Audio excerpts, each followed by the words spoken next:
Coming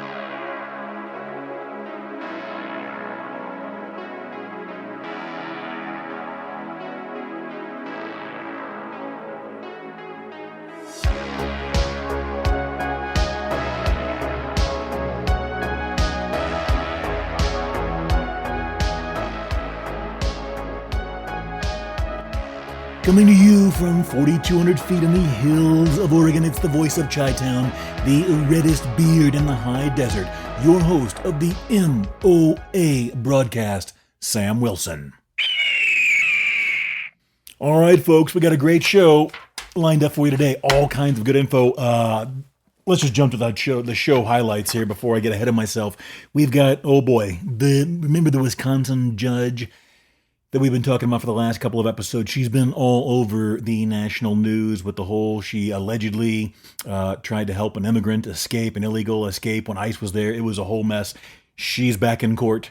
We have a lunchtime beatdown. It's not even funny, but I can't help myself. Kangaroos attack again. Those guys I'm telling you, man, they got an attitude problem, and frankly, I respect it. And we have, finally, tornado preparedness. There are a few little things speckled in there, peppered in along the way, but those are some of our highlights. So let's get right into it. Let me have a sip here, get my voice prepared for the day's activities. Okay, what do we got here? Milwaukee judge Hannah Dugan enters not guilty plea in federal court. She was indicted. So, if you'll recall, let's jump in. The Wisconsin judge accused of helping an illegal immigrant evade arrest by ICE in her courtroom. ICE, for those of you not in America, is Immigration and Customs Enforcement. They're the ones that come get you if you're here illegally. She entered a not guilty plea Thursday in federal court. Milwaukee County Circuit Court Judge Hannah Dugan was indicted by a grand jury on Tuesday, federal charges of concealing a person from arrest and obstruction of justice, following the alleged incident involving Eduardo Flores Ruiz last month. Around 200 protesters were demonstrating Thursday outside the federal courthouse in Milwaukee ahead of her court appearance. A trial date has now been set for July 21. It doesn't say what the demonstrators or protesters were demonstrating or the demonstrators were protesting, whatever.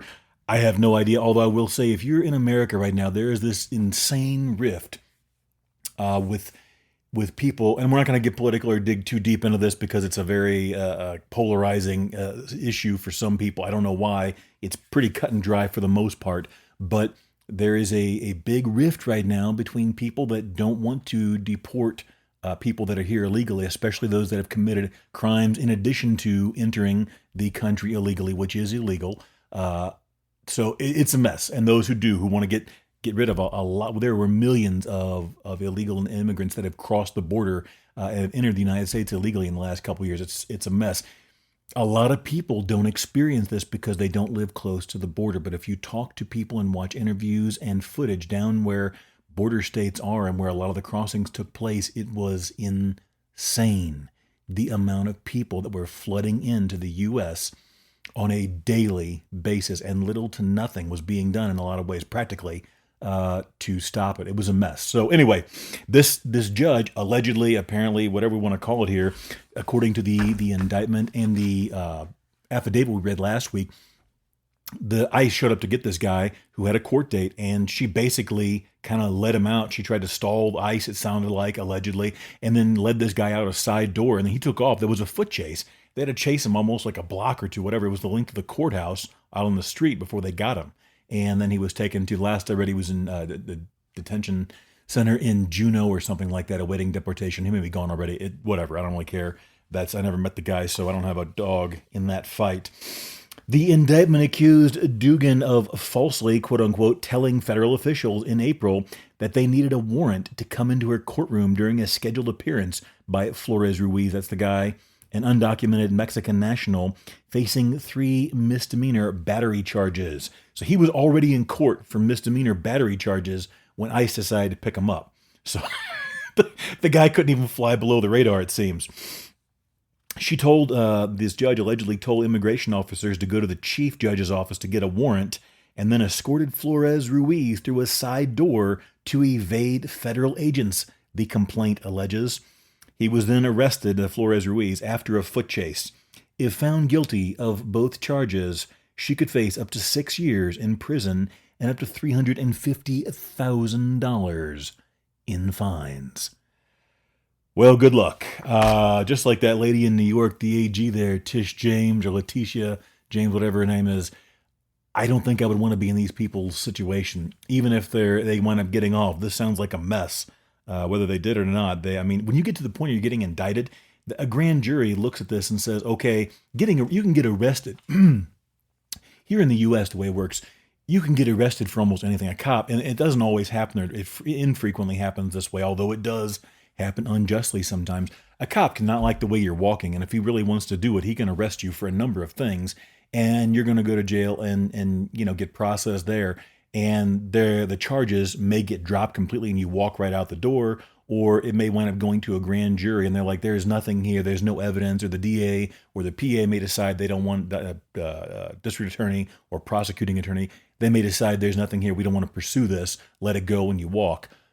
But when you get indicted by a grand jury, typically what that means is this is a group of people that have looked at this information and at the evidence, and they've decided that there is enough evidence there to warrant pursuing prosecution, and that it's possible or feasible to get a conviction out of this. Now, it may or may not happen, and charges may change or get dropped along the way still, but when you get indicted, that's a little bit more serious than just getting arrested. Like I said, you can get arrested for a lot of things, and it doesn't go any further once it actually goes up the chain.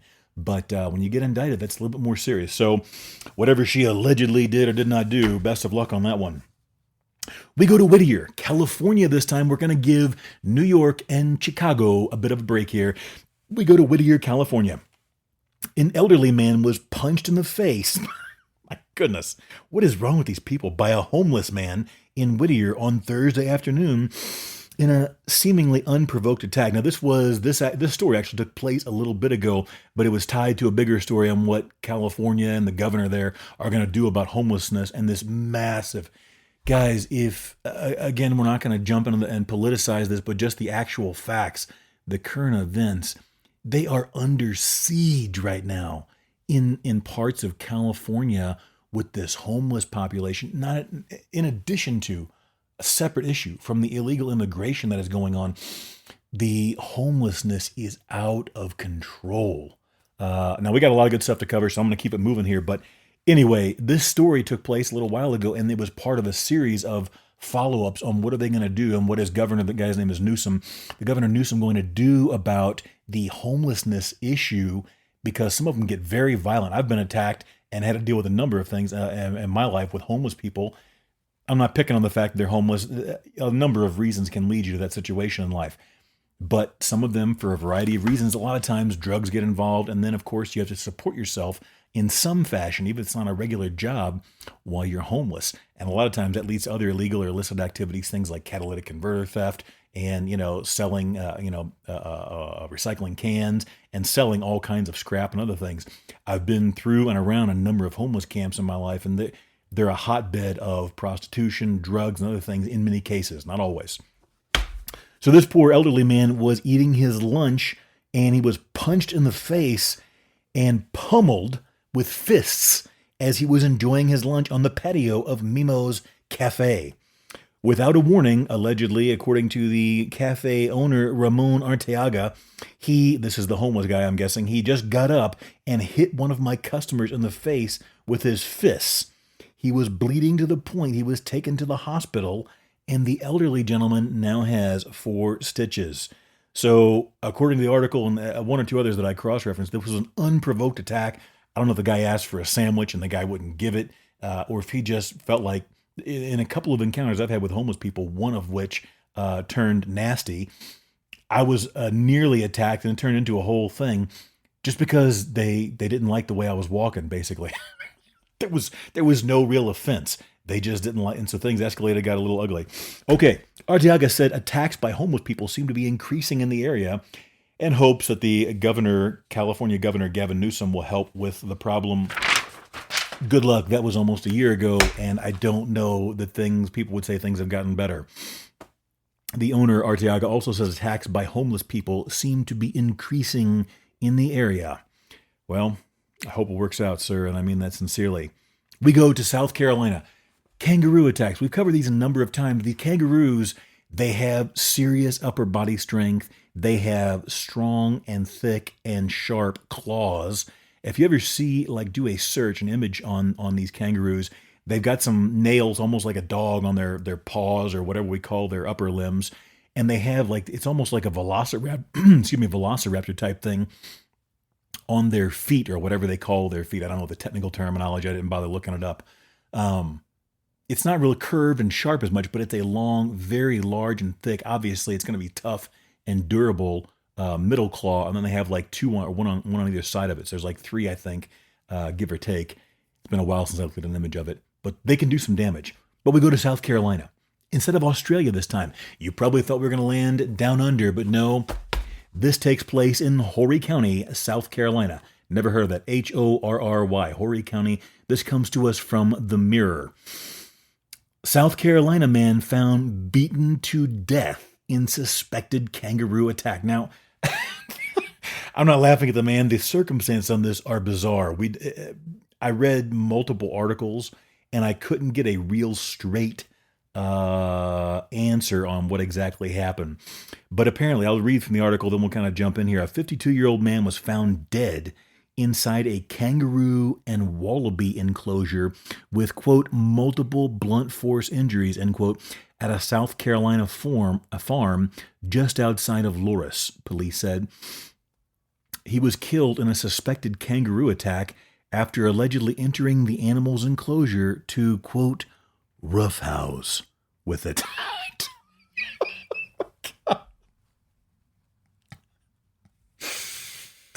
Okay, no disrespect to this poor man and his family. I'm sure this is a difficult time, and I'm not laughing at that, but I don't know. It doesn't say whether anything else was involved, whether he had maybe a beer or two. I don't know. The way the article makes it sound, and I could be way off base on this, but they say he allegedly entered the animal's enclosure to roughhouse with its... I don't know if this guy went into the kangaroos and the wallaby enclosure to fight with this kangaroo, or have a boxing match with it, or a wrestling match, and if the wrestling got out of hand. I don't know. It's not funny, and my apologies. Okay. The deceased, let's get back to the article. The deceased, again, my apologies. The deceased, Eric State, was discovered in the facility located on Highway 746 just before midnight, Horry County authorities said. An autopsy is planned as officers continue to investigate. An earlier report by police said the man entered an enclosure with the non-domesticated animals. Police added there were a number of other animals at the incident location and that all are accounted for and contained with no risk to the community. So, yeah, we'll just leave that there. Again, my condolences to the family. That's not funny at all. I'm sorry. But I guess that's a risk you run if he went in there to roughhouse and wrestle with this kangaroo. Guys, this is the thing. We talked about this last week. We kind of a running theme here on the MOA broadcast. We talk about, nature. I'm a huge fan of the outdoors. I guess you could loosely call me a quote-unquote outdoorsman. But I love animals. I love the outdoors. I love being fishing, hiking, camping, anything to do outside. Eating and cooking outside are two of my favorite things in the world. When you eat outside, it just tastes better. So we kind of cover a lot of animal stories and stuff like that. And there's been kind of a theme. We think of domestic animals, your dogs and cats and, maybe goats and other things. Domestic animals, they play around. Wild animals, they don't take prisoners, man. When you deal with non-domesticated animals, they play for keeps. And again, that's not a knock on this guy at all. Who knows what in the world actually happened? You can't really glean much from this article, but they play for keeps. So you got to be careful. Okay, we're going to lose time here. We were going to do some some listener emails. We're not going to have time today. Folks, if you do, we got a couple we're going to catch up on hopefully next week. You got any questions, comments, feedback, feel free to send us an email, info@gearconvoy.com. We've also got a whole bunch of great stuff there under the MO8 broadcast tab on www.gearconvoy.com. We've also recently started offering laser engraved metal business cards. So we've done this for a while to people. I'm a professional knife maker by trade, and a lot of what I sell on the U.S. made side of my gear on gearconvoy.com is knives, survival knives, outdoor gear. I've been making business cards and like what they call COA, certificates of authenticity, for knife makers for their gear and their stuff for a couple of years, actually a little over a year and a half now, I guess. And so just recently decided to go ahead and offer that to the public. So there's some good stuff there. If you need that information, again, hit us up, info@gearconvoy.com. Okay, we move on. One of the things we talk about a lot here is food safety. If you look at what's going on, and this is a big thing happening in Washington right now with the Health and Human Services and with, we're not going to get the political side of it, but there's a lot happening trying to get rid of a lot of the nasty ingredients and dyes and stuff, chemicals, that is in our food supply here in the United States. It's a mess. So we go to Montana. Governor Gianforte, if I'm pronouncing that correctly, bans lab-grown meat in Montana. The Montana Farm Bureau celebrates the governor signing House Bill 401 into law. This comes to us from the governor's office, May 13, 2025. We've covered this. A number of states are jumping on this, and typically they're agricultural and meat-based, farming-based states, ranching states. Oh, we got a choo-choo train coming up here, so you may hear the horn in the background. They are banning this lab-grown meat. This stuff is insane. Let me do the article here, and then we'll get to it. There it is. Montana. Governor Greg Gianforte recently signed into law a bill that will ban the manufacturing and sale of lab-grown meat in Montana. If you've ever had the pleasure of enjoying a cut of Montana beef, I have, you know there is no substitute, the governor said. By signing House Bill 401 into law, I am proud to defend our way of life and the hardworking Montana ranchers who produce the best beef in the world. So basically, the bill defines cell-cultured edible products as the concept of meat, including but not limited to muscle cells, fat cells, connective tissue, blood, and other components produced via cell culture, rather than from a whole slaughtered animal. Whoa, that one got away from me. Look out. Paper on the run. Starting October 1, any retail food establishment in Montana that manufactures, sells, or distributes this cell-cultured edible product, they don't call it meat, edible product, is subject to suspension of their license and could be found guilty of a misdemeanor and faced with fines and imprisonment. Now, again, we've talked about this lab-grown or this cultured meat product in the past in the show, and I'm not knocking the people that are trying to make scientific innovation and so forth and the work that goes into this. But as mentioned by the governor there in Montana, this has been happening and occurring naturally just fine for thousands of years of human civilization. If you recall, it was last week or the week before, we were talking about these cultured, basically chicken nuggets that they're making. They looked in the pictures, I submitted it, or put the picture in the video version. It looks disgusting. And because the meat doesn't have the proper texture, because it's basically they take these muscle cells and they put them into what you could basically call an incubator. I think they called it a bioreactor or something. And they culture it and grow it. It doesn't taste and have the texture of regular meat. So they're inserting these like cellulose straws into it to give it texture and also to distribute the artificial or whatever of unknown origin, this quote unquote blood, synthetic or whatever it is, to feed the meat as it grows. Guys, this is, you do whatever you want and you eat whatever you want, but this stuff is disgusting to me personally. I see this stuff and I read about how it's made and it turns my stomach. Why would I want to eat these weird chunks of meat that are grown in a bioreactor with cellulose straws stuck into them to give the meat texture and flavor like real meat when I could just go eat real chicken? You see what I'm saying? It's, man, and you got to wonder. So I mentioned earlier, we talk about food safety a lot. Look at what's going on with just bread, okay? Um, have you ever made homemade bread? If you haven't, especially if you have kids and you use bread for sandwiches a lot, you need to do this because it is super easy. Excuse me, if you look up online, you can find recipes for homemade bread that are like four, five, or six ingredients. Basically, it's flour, a little bit of sugar, a little bit of salt, some oil, and yeast and water. And that's about all you need. And you can make a very, very good bread that tastes delicious, tastes far better than these loaves of whatever in the world it is at a grocery store. So if you have kids, especially, even if you don't, this is a project, in my opinion, I strongly suggest that you take on and try as soon as possible. Go find yourself, look up a simple bread recipe or something like that. I don't know what you call it, but do a search on simple bread recipe online or easy homemade bread recipe, something like that. And don't worry too much about getting the perfect one. Just try one. I make homemade bread on a weekly basis, and typically what I'll do is I'll do two loaves. Most recipes wind up calling for about 4 cups or so of flour. That will yield about 2 loaves of bread. Okay, so what you do is if you have multiple people or a large family, you're going to go through 2 loaves very quickly. If you only got one or two or three people, 1 loaf may last you for 2, 3, 4 days. So you go ahead and prepare all 4 cups or 5 cups of flour, and then you cut it in half. Put one half of it into a bowl. Put some, container lid or whatever on there. Seal it up, and write the date on there and refrigerate it. And then you can come back to that later, and you go ahead and bake the other half of it right then and there, and you make a full loaf of bread. It tastes so much better. It takes about 20, 25 minutes is all it takes for everything, including cleanup, other than letting the bread rise. It takes about an hour or whatever, hour and a half. But all the stuff to actually make the dough is 10, 15, 20 minutes, including cleanup. There's no reason you shouldn't be doing this.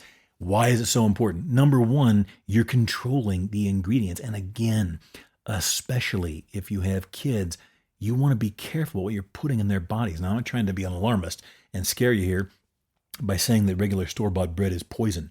But I'll give you an example. And this just happened. This is what made me think of this.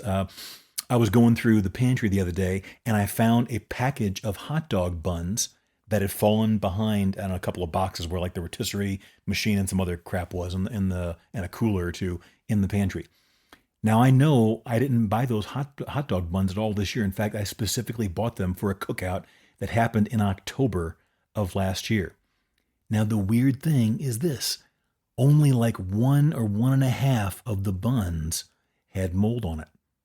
All the rest of the hot dog buns, I think it was an open package, or I don't know. It may not have been. I can't remember. But only 1 or 1.5 of the buns had mold. The rest of them looked brand new. They were still soft. They still looked like, I could have pulled them out and served them to somebody and they wouldn't have known. I probably could have eaten them and wouldn't know the difference. That isn't normal, in my opinion. When you make homemade bread, typically you got about 3, 4, maybe 5 days before it starts to get moldy and hard and it's no longer good. How did this stuff, we're in May. What is that, 6, 8 months? October, November, December, January, February, March, April, May. That's 6 to 7 months, depending how you slice it. How is it not moldy and hard? What are they putting in there? Now, I know they use, what is it? There's all kind of preservatives and other ingredients they add in there. There's calcium propionate and other I forget what it's called, GRAS, something or other. There's a bunch of things that are allegedly safe. It's okay, yada, yada, yada. And they have a more sterile environment where mold is not introduced to the process. But still, how can you have bread that's 6 or 7 months, hot dog buns, that haven't molded? That's all I'm saying. And whenever you smell, and again, I bring this up, especially if you got kids. I remember my mom baking bread for us when I was a kid.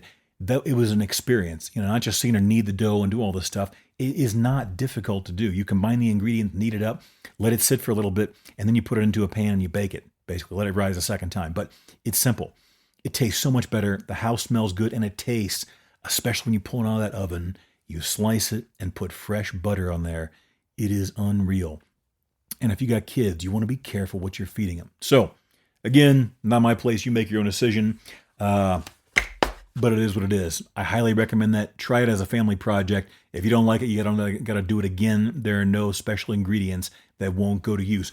Do yourself a favor, get the instant yeast as opposed to whatever the other kind's called. The instant you can just add in dry and knead it into the mixture. If you get the other yeast, you got to proof it, which means you got to put it into a cup of warm water with sugar and make sure it's good and so forth. It's so much easier. Just get the regular little packet of instant ready to go yeast. All right, we move on. We're running out of time here already. I can't even... Where are we at? Okay, man, if you are not in the United States and you have not kept up or if you are in the States, we have had these massive in the Midwest. So the Midwest, this is tornado season, springtime in the Midwest. Tornadoes are scary, scary thing. Let me get a sip here of beverage. So tornadoes are scary. I have been present for some tornadoes. I have seen funnel clouds forming, and I have been there right after the aftermath of tornadoes. Fortunately, I've never been in a dwelling or a building that was ripped apart while I was in it by tornadoes. The last one I was close to, I was fine, and the dwelling I was in was fine, but literally a mile and a half down the road, it touched down and just left a swath of destruction for like 2, 3, 4 miles, whatever it was. A couple of my friends lived there, and their house, they were just gone. If you're not familiar with tornadoes, when they happen, stuff is there 1 minute and literally it's just gone. So tornado spawning storms leave 25 dead in 2 states and swaths of destruction across central U.S. This article comes to us from CNN. A violent tornado spawning storm system tore across the central U.S., leaving at least 25 people dead in Missouri and southeastern Kentucky as it cut a path of destruction through several states. This just happened 48 hours ago or less, Friday, and then I think they got some more coming up. They're concerned may come back for more. The 18 deaths in Kentucky come on the heels of fatalities reported hours earlier on Friday in the St. Louis area, which endured widespread destruction. 7 people were reported dead in Missouri. I don't know if that's the most current. I saw some that said 27, and some were saying could get to 30 or more. Hopefully those were inaccurate reports. Large tornadoes have been reported in Missouri, Kentucky, Illinois, and Indiana. That's part of the Midwest, for those of you not in the States. The storms damaged homes and downed power lines across the Midwest and Great Lakes. As of this article being written, about 459,000 homes and businesses across a dozen states were without power as of Saturday, with Missouri, Kentucky, and Michigan among the hardest hit, according to poweroutage.us. Neat website. All right, we got to go to the break. When I come back, we're going to jump on the website, see where the power outage numbers actually are, and follow up on this, and then what you can do to prepare yourself for emergency preparedness, storms, natural disasters, etc. When we get back from the break. More Make It Out Alive with Sam Wilson after this.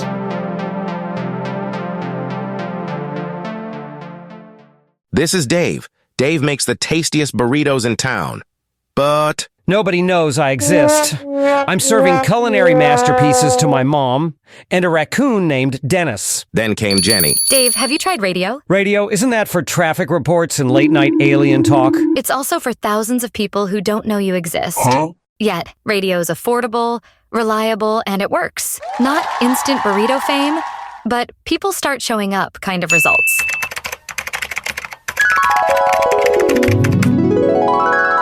So I partnered with Gold Country Radio, and now people know I exist. I've got new customers, catering calls, and Dennis brought a possum. I think they're dating. I told you. Radio gets your business heard. Next up, we a second table, maybe indoor seating. Want to get your business heard? Visit goldcountryradio.org and click Contact to get started. Radio, small budget, big reach, real results.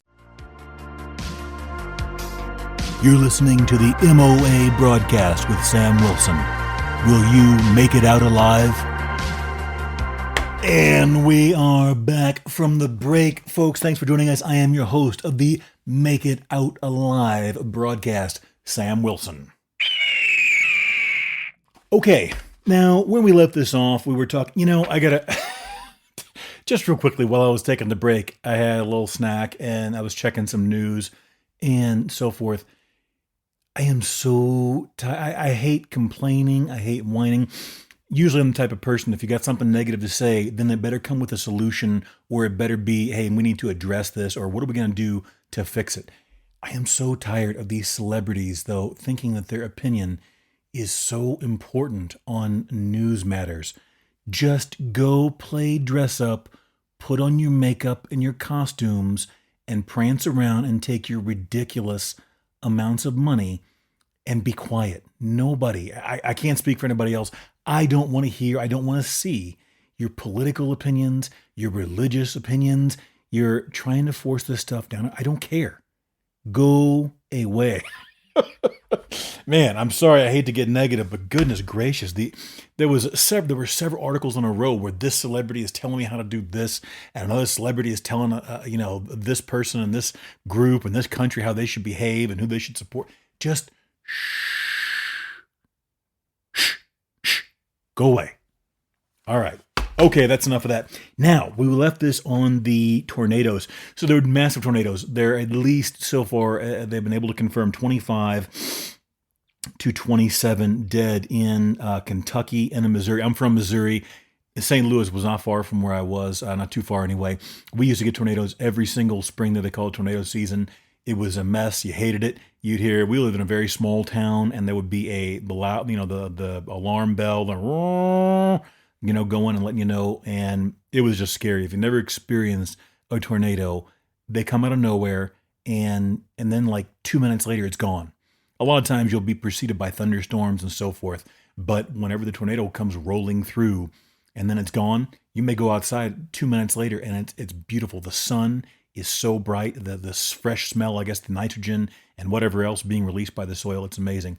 But it's horribly frightening. I don't care how much of a tough guy you are. You go through a tornado, you realize how small and biodegradable you are. But back to the story. As of this article, there were 459,000 homes and businesses without power as of Saturday. When I checked it during show prep, it was at 301,581. We're going to go ahead. We have the computer set up here, if I can do this without messing up the sound. And we are going to check. There's a website for those of you listening, poweroutage.us, POWEROUTAGE.us, and it shows you, I don't know how accurate it is, but it's quoted by a number of articles. Here we go. Let's refresh that and go by region. Let's see here. Okay, now that's interesting. As of the writing of the article, it was 459,000 homes. When I did the show prep earlier, it was 301,581. Right now, it's showing 291,404 homes and or businesses without power, and the majority of that is in the U.S. We got Missouri, Arkansas, Texas, and a couple others. So it says this is part of a multi-day spate of widespread severe weather stretching into early next week. So it's not over, folks. If you're living in that area, if you are, probably won't be listening to this. You won't have power in all likelihood. Another round of severe storms is expected near the border with Mexico, thrusting more than 20 million Americans across the Southwest into the risk zone. So what is the point? What I wanted to get to is, and I feel horribly for these folks that are without power and fortunately, we're not in the dead of winter. The Midwest gets some frighteningly tough and cold and rough winters here. Let's get our paper moved on. So we're going to jump right to it. The point being, at least the weather is somewhat milder there as far as the temperature extremes. Now I'm talking to you right now, the listener, if you woke up without power, and the stores were empty, which would happen in a matter of minutes. I'm telling you, we experienced this in the pandemic, the quote unquote pandemic that we had recently. What would you do? You've got, especially if you have a family, this is incumbent upon you to take care of them. Even if you're by yourself or whatever, or just one or two, it's incumbent, but especially if you have kiddos, you need to be prepared for this. It doesn't require a huge effort to be prepared, but you have to do something, because I referenced before in another episode, World War Z. And for those of you not familiar with that, it's a zombie movie. We won't get into the zombie part. It's a whole other, it's fiction. I understand that. It's a movie. I get it. However, there was in my opinion, a very realistic scene earlier on in the movie when things started to go bad and people didn't realize what exactly was happening, but they knew they needed to prepare. The local stores and grocery marts and convenience stores got swarmed and people were just grabbing anything. And if you think that's far-fetched, think back to the beginning of the quote-unquote pandemic that we had a couple of years ago. I went into a number of places where it wasn't looting. People weren't going crazy, but they were literally just running in there and grabbing things like hand sanitizer, masks, gloves. Remember what happened with toilet paper? There were lines going around the block at places like Walmart and Costco where people were stocking up for whatever the inexplicable reason was that toilet paper was going to be at a shortage. So if you think it can't happen, it can. And remember, if the power's down, stores may or may not have generators. If you're paying with card, you're out of luck. If they don't have power, they don't have internet, they don't have card processing and what they call POS, point of sale stations, you're out of luck. So the question is, and we covered this was, I think, in one of our first 1 or 2 episodes, this is really the core of what the MOA, the Make It Out Alive broadcast, is all about. What would you do? Would you be prepared if you woke up, no power, stores are down, electricity is down, gas pumps aren't working, etc.? A couple of things to think about. If you're not, never fear. You have time. Hopefully, if you're in the Midwest, you're living it right now. And my sincere condolences. I've been there multiple times. It is not fun. Things like food, shelter. In this case, shelter is not just protection from the elements, but primarily temperature regulation. Okay, meaning keeping your body temperature above 98.6 degrees or at 98.6. Water, first aid, fuel, and a big one, don't forget prescription medications. If you're on prescription medications and all of a sudden you need to re-up and the pharmacy is no longer there. If you ever experienced or seen, I was looking at the footage during the break from the aerial, from the helicopter of the parts of Kentucky and St. Louis. Guys, if you've never experienced a tornado, it's insane. Literally, 1 minute, a house or a structure or a business or a vehicle or whatever, a trailer park. Those tornadoes sure love trailer parks. 1 minute it's there, and the next minute it's gone. It's gone. What if the pharmacy doesn't exist anymore? And what if you can't get out to go to drive to the nearest one away, maybe 20, 30, 60, 80 miles away? If you're not from the States and you don't realize how massive America, North America, it's huge. I don't live in a super remote area, but the nearest actual town, like a real town where I have like grocery stores and, UPS and, pharmacies and things like that, it's a 35-minute drive away at 60, 65 miles an hour. Okay. And there are plenty of places where you're more remote than that. Are you prepared? Do you have your prescription medications? How long could you survive? Assuming, let's just go ahead and give you the benefit of the doubt, your home wasn't destroyed, all your stuff wasn't blown up or whatever, swept away in a flood or a tornado. How long could you go? Let's go through a few things. This isn't an exhaustive list. All you have to do, I wrote it down here. What is it? If you go and do a search on, I wrote it down. I can't find it now. All you got to do is do a search on like emergency or natural disaster preparedness list. If you do a search on that, you'll get an exhaustive list that will give you a lot of things. This is a simple one. I've lived through several power outages, ice storms, snowstorms, tornadoes, etc., floods, etc. And I've come up with kind of a list of things that gets me and my family through a 3 to 5 day period, no problem. Here we go. I'm going to go through this briefly and quickly here. Rice, you want some dry goods. Okay, so you can do all rice, all pasta, couscous. Those are all things that you can easily rehydrate in warm or boiling water and have food very quickly and require very little else. So rice, pasta, choo-choo train in the background, couscous, flour, cream of wheat or grits, depending on whether you're from the South or not, especially if you've got kids. You want to have something there for breakfast.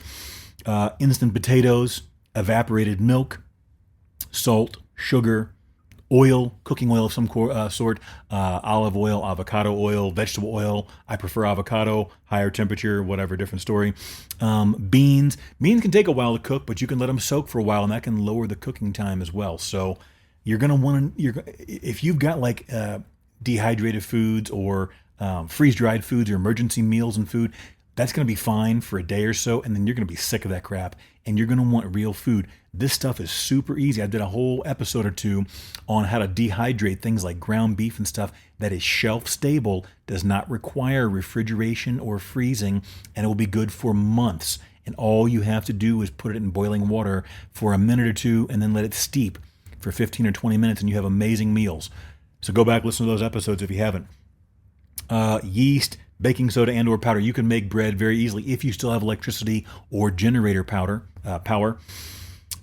Chicken and beef bouillon cubes. Seasoning is going to be supreme if you don't have things like hot sauce, because otherwise food is going to taste very bland. After day 2 or 3 of eating cold or barely warm rice with no soy sauce, if you don't have any, or hot sauce, you're going to want things and other dishes like chicken and beef bouillon cubes. And the thing with all of this stuff, you could go in and for the cost of a week's worth of groceries, regular variety of groceries, you could easily have a week's worth of food for 2, 3, 4, 5 people of just the staples, the bare dry goods. A lot of these things you could do without. The rice and pasta and things like salt, oil, and so forth are going to be, to me, the biggest ones. But then you're going to want things like convenience foods, ramen, mac and cheese, instant soup, and noodles. Especially, again, if you have kids, sometimes you need to just shut them up. Get something that you can boil water, stick it in put the boiling water in the cup of noodles or the ramen or whatever, let it sit for a couple of minutes, and give it to them while you sort out the rest of the issues that the grown-ups are going to be dealing with. So you're not going to be doing gourmet meals, even if you have electricity. If there's a real emergency going on or disaster, you're going to want stuff that's quick, simple, and hopefully nutritious. So again, the dehydrated ground beef is a fantastic one. Go back, check that episode out. Very, very easy to do, very shelf stable, and it rehydrates and tastes just like regular ground beef. You can add it to almost any meal. Just as important, I'm going to read some of this here because I prepared it so I wouldn't forget it. Think of the actual meals and menus that you would have and how you would prepare them and the ingredients you would need. A lot of things like salt, pepper, hot sauce, and so forth, flour, rice, pasta. These things are shelf stable for years, if not decades. You can put those into a bin. You want to make sure there's someplace safe from if you ever get a mouse. If you ever had a mouse in your house, it's crazy the amount of damage they can do. So you want to take your emergency preparedness foods, that's separate in the pantry. You put that into one of those big plastic bins like you put construction materials or tools into that has a snappable lid, and that's off limits. You don't touch that. You don't touch it. That is for emergency only, okay? But protect it from mice and from water or flood. If your water heater breaks or you get a flood or whatever else, you don't want your emergency preparedness stuff ruined. What about a fuel source if you're going to cook? We covered that again in the first 1 or 2 episodes. A small propane stove with 4 or 5 propane canisters, or a big 5-gallon, the 20-pound propane canister, whatever it is, that can power a lot of cooking, especially if you're very judicious in how you use it. How much water? There, again, you can do a lot of research and find this out. A good place to start is about 10 to 20 gallons per person. That isn't that difficult to do. Quick life hack here. All you have to do is go to whatever your supermarket, your big box store, Walmart's or Fred Meyer or Menards, wherever you're at in the U.S. or wherever. Get those big 5-gallon jugs that go into water coolers. They have capped lids on them. You fill those up with water, and you got 5-gallon jugs of those. You get 4 or 5 of those or more, depending on how many people you have. But the rule of thumb is a gallon per day per person. Remember, that's not just for consumption, for drinking. That's also for cooking, for rehydrating food, etc. You want to be thinking about that. Water's going to be very important. Depending on how your water system is set up in your town, if the power goes out, you may not have water coming into your house. Or there may be a boil water effect in place, or in effect. If that is, then now you have to add in the additional fuel that it's going to require to boil water if your power is out and you're going off of propane or whatever else it is that you're doing. So think about those things. Now, let's see, did we cover that? Yeah. If the water is down, guess what's not going to be working properly? Probably the toilet. Depending on where you live, some of these systems are set up differently. You need to be thinking ahead. We're not going to get too graphic here on the show today. You can easily do a search and find all kinds of info, but think 5-gallon bucket, construction trash bags, and a few other things, because you can't continue to use a toilet if it doesn't flush. Otherwise, you're going to have some serious problems on your hands. Then think about how you're going to clean and wash your hands with no running water. Do you have hand sanitizer? Do you have soap? Do you have other fresh water that's just set aside for washing your hands? There's a lot that goes into this. Disease can spread very rapidly whenever the water and sewer systems go down or back up, which can be even worse. So again, you need to be thinking, how am I going to clean and sanitize, especially if you have kids or multiple people in your family or in your home? You don't want to think about this stuff for the first time when you're living it. Trust me. Allow me to get a sip from my beverage here. Okay, another thing, light. Almost everybody has a handful of flashlights floating around their house. Flashlights are great if you're working on a task. There are a couple of things I would recommend, though, to modify that list or to add to it. Flashlights are great for directional light. If you're doing something, if someone's holding a flashlight for you, whatever, I would recommend a headlamp. Headlamps are now very common. You can get them very cheap. Get LED. Those batteries will last a long time. A headlamp or 2 or 3, again, depending how many people you have. Headlamps are great. It allows you to do things hands-free. More importantly, though, what I have found to be, and power goes out here a couple times a year usually, sometimes for a couple of days at a time. So I can speak from experience. This may not be the best solution from you, but I have found what works for me. Get yourself some lanterns. I have 2 types of lanterns. Okay, these are both LED. I have a propane one as well. Propane, that would be my last recourse. Number 1, once the propane's gone, they're worthless. Number 2, they're a little more fidgety. You have glass and so forth. Plus, you have the mantles and wicks and everything else. But I have them. You should have one just in case. And preferably, your propane lantern should run off the same propane cylinder as your cook stove, so you can interchange those things. But I also have 2 other types of lanterns. One is a battery-powered lantern, so that when it dies, I can just slap in fresh batteries, and I'm good to go. And I have a package or 2 of those batteries to easily get through 3 to 5 days. Then I also have a rechargeable lantern. Now these are both electronic. They're the LEDs. That you can vary the light intensity from very low to very high. The thing is flashlights are directional light. The lanterns are going to put out ambient light, and that's probably not the right terminology for it or the right term, but they're going to put out light in a circle and light up a whole room. Okay, candles are good too, but you have to be very, very careful with candles. Especially with kids, the last thing you want to do is start a fire, because guess what? Emergency services are probably either non-existent or they are packed out, jammed up, responding to emergency calls, usually health problems, okay? And accidents become very common because if the power is down, the stoplights and other things stop working properly. If you're in a city, things get very complicated. If you're out in the country, chances are you're prepared for a lot of this already, whether you know it or not. But yeah, think about lanterns.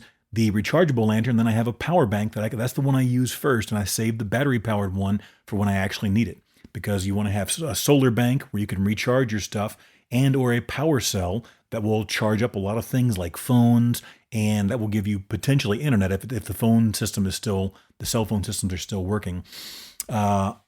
But you want to be able to have that phone available, and then, of course, some type of radio so you can hear what's going on. I like the walkie-talkies that have the weather radio stations built in, the weather channels built into them. Then I also have a separate radio. You can get those cheap off of almost anywhere that has a crank. So that has a little dynamo in there that you can crank it up, and that way, no matter what happens, you have juice. They can also be charged via USB and so forth. But if all else fails, you can crank them up. And a lot of times, emergency services will broadcast instructions over those weather radios. Those are important. Additionally, if you have pets, especially if you have pets that have medications or whatever else, do you have everything you need for your pets, medication-wise, food-wise, for at least, you want to be prepared for, in my opinion, 3 days is just the beginning. Most situations, emergency situations like that, they get under control in 72 hours, which is about 3 days. You want to be prepared for at least 5 to 7, and 10 days to 2 weeks is much more preferable. Usually at that point, after 3 to 5 days, the government's going to be able to assemble and get some people in there, hopefully. But as we learned in North Carolina and other places you don't want to have to depend on the government. I know it's a lot. I've been talking fast. We had a ton. I'm going to have to cut 2 or 3 stories because this stuff is very important. I want to make sure we got it in there. Let's see. Did we leave anything else out here? We talked about using the restroom. Again, think 5-gallon bucket, plastic, 55-gallon, those super thick plastic trash bags, and a foam pool noodle. Put it together. You'll figure it out, or do some searches online. Let's see, and everything you need for your pets and animals. We can go on and on, of course, but there it is. Do emergency supplies in case of natural disaster. That's the search you want to type in. You'll get tons. Emergency supplies in case of natural disaster. There will be tons of lists from all kinds of different websites that are much more exhaustive than I can cover in this show. Let's see. Here's the other thing. I've been in several different natural disasters and power outages, one of which made national news. It was a big, huge deal a while back. And it's not enough. Here's the thing, guys. It's not enough to have all these supplies. I was at a place at the time where we had all kinds of gear and the people around me had all kinds of gear. But when the power went out, nobody knew where their stuff was. They had it in storage. They had it in sheds and garages. Some of these people couldn't get into their garages because the garage that was separate from the house, there was the garage door opener had no juice, and they couldn't get into their garage to access their gear. I had all my gear. I knew exactly where it was. I could find it literally in the dark, and I did. And guess what? I became extremely valuable and in demand almost and literally instantly because I had gear and equipment and provisions and other things that made me extremely valuable. You need to make sure you know where this stuff is. The best way, in my opinion, put it all in a couple of these bins, like these, 30, 40-gallon bins that you see like at Home Depot. They're like $7-8. They're cheap. Get the ones that have latching lids, preferably, and that makes them almost waterproof unless they're totally submerged. But they'll survive a rain or a flood easily as long as the water doesn't go up inside the seal there, the seam where the lid meets the container. And put your gear in there. And even more preferable is to write on the outside with Sharpie or some other permanent marker what is in that particular bin. Okay, very important. The last thing you want to do when the lights are out, the house is being flooded, or there's a pipe burst, or there's a fire, or whatever, is have to wonder where my stuff is. You also want to make sure you have your important papers, things like passports, green cards, all kinds of other banking records, and whatever else. Have pictures of those on like SD cards or someplace secure, or you want to have the physical hard copies in a plastic folder that's waterproof or resistant, ready to go. Sometimes it doesn't happen. These poor folks in Kentucky and Missouri, they had almost no warning this time. I don't know what happened, but all the articles I read, there was very little to no warning. It just came out of nowhere. 1 minute they have a house and all their stuff, and the next minute it's gone. That's how you have to think of this. Okay, was there anything else I left out? Yeah, the typical 3 to 5 day scenario is what you wanna prepare for. That to me, 5 to 7 or 7 to 14 days is minimum. You should be able to not leave your house, your apartment, your whatever you're dwelling for 14 days minimum in case of emergency. Because I'm telling you right now, the vast majority of people are not going to be ready out there. And you don't want to be on the streets with them because things are going to get hostile very, very quickly. You do not want to have to deal with that. And this week I mentioned earlier, where'd that paper? There it is. We talked about that movie, World War Z. So if you haven't seen it, I was just talking with somebody who listens, a listener of the show and a friend the other day, and they said the book was even better. I haven't read the book. That's on my list of things to get to. But in the beginning, when people realize they don't know exactly what's going on, but they know something is happening, just like happened here in the States and probably around the world when the quote unquote pandemic situation, and I say that somewhat sarcastically, you take that however you want, people just went crazy. They don't know what they're doing. They haven't planned, and they were getting canned pineapple rings, whatever, ravioli, anything and everything that was there. They were just grabbing it because they were panicked. You don't want to think about the situation. That's how I close the show every day or every time. If you wait to prepare, it may be too late. So make sure you plan ahead. You don't want to have to be there wondering what you need.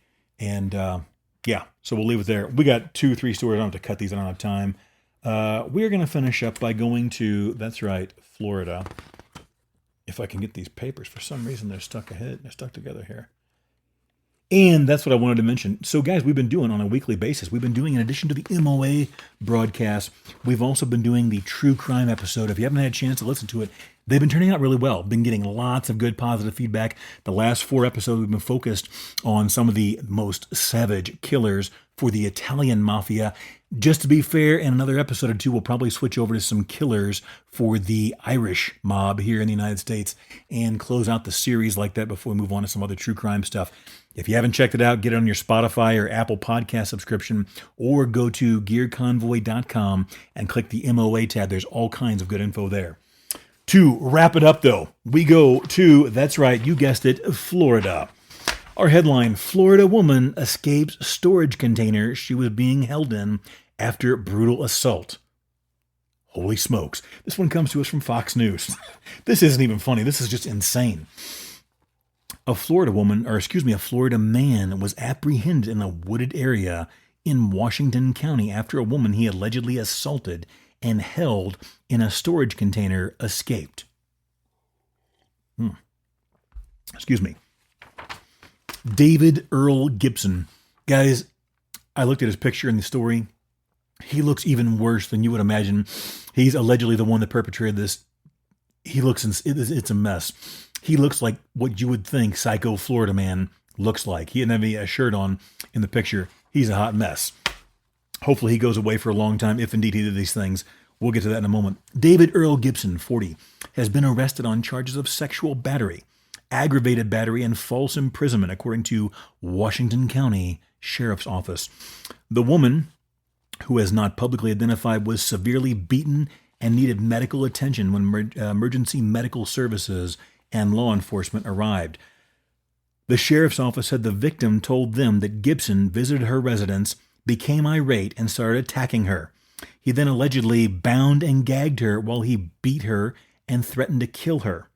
He allegedly used her mother-in-law's vehicle to take her to his residence, where he continued to abuse her, later putting her in a storage container out in the yard. The mother-in-law, let's see what happened. He is also accused of allegedly sexually assaulting her, pistol whipping her with a handgun and a blunt object before dragging her out of the house. When they found the poor woman, she was naked, handcuffed from behind, and duct taped around the mouth. He hog-tied her with a rope over her neck and tucked her legs up beneath her. So hog-tied, if you know what that is. She got very hot while she was in the storage container and thought she was going to suffocate and die. Eventually, she was able to get her legs loose and kick the plywood out and escape from the storage container. She got out and ran for her life. She was still handcuffed behind her back and used a tree to remove the duct tape from around her mouth. Then she made her way to the edge of a roadway where a passerby saw her. He stopped, picked her up, and called 911. Another woman, who was her mother-in-law, 74-year-old Letty Cooper Collins, was found dead and beaten to a pulp in her home. I guess that's where he stole the car, allegedly, the sheriff said. The sheriff's office said Gibson has approximately 33 total felony charges dating back to 1999, adding that he has been to prison 8 times. He's been charged with multiple counts of burglary, including armed burglary as well as arson. The sheriff's office had apologized for the horrific event that has happened to this family. Holy smokes. Guys, if you're going to go to Florida and get frisky, remember to bring protection. Holy smokes. Okay, that's it, folks. Remember, don't wait until you have an emergency to prepare. If you wait, it may be too late. If you don't make it out alive, you don't make it out at all. Stay safe out there, folks.